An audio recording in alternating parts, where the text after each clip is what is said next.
So I recommend 3 practices to develop trust and stronger relationships with your team members. The first is to practice a vulnerability loop. So, vulnerability loop comes from the old adage that trust can be given, not earned. So, before you want to earn their trust and you want them to trust you, instead, give trust to them. There are 3 easy ways you can do this, and really just being vulnerable yourself. The first, pretty simple one, is when someone asks you how you're doing in a meeting, especially if you're interested in how they're doing and you want them to respond honestly first. Tell them how you're doing. And the second is anytime you're asking someone a question, again, where you want their response, you want their honest opinion, answers, or thoughts. Give yours first.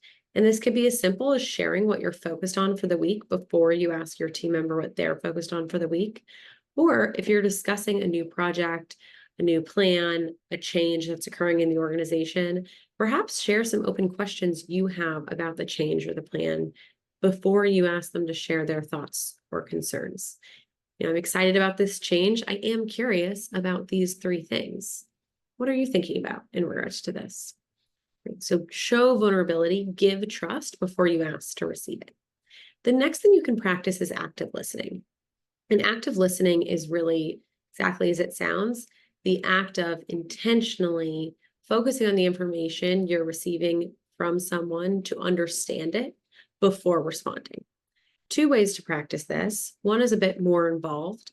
Whenever someone is speaking, you're listening to their speaking, and when they're done speaking, you're going to rephrase or restate what they said to confirm for clarity.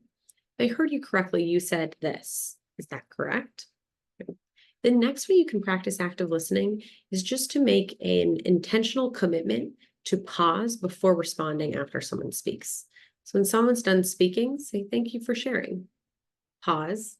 Show that you are truly processing and understanding their information before you change the topics, add your thoughts, comments, questions, etc. Stay focused on what that person just shared. So you can practice a vulnerability loop, practice active listening, and also practice open-ended and curious questions with your team members. Think in your conversations, how often are you asking them questions versus dictating or directing or sharing statements, right? Try to make it closer to 50-50, if not closer to 60-40 in discussions with your team members.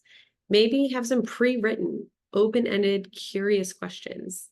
Can you go further than how are you doing to what are you most excited about this week? What are you focused on? How are you going to approach that? What do you think about the new changes happening at the organization? Right? Prepare with some open-ended and curious questions to get to know your team members. So try practicing a vulnerability loop, active listening, and open-ended and curious questions to get to know your team members and to develop trust.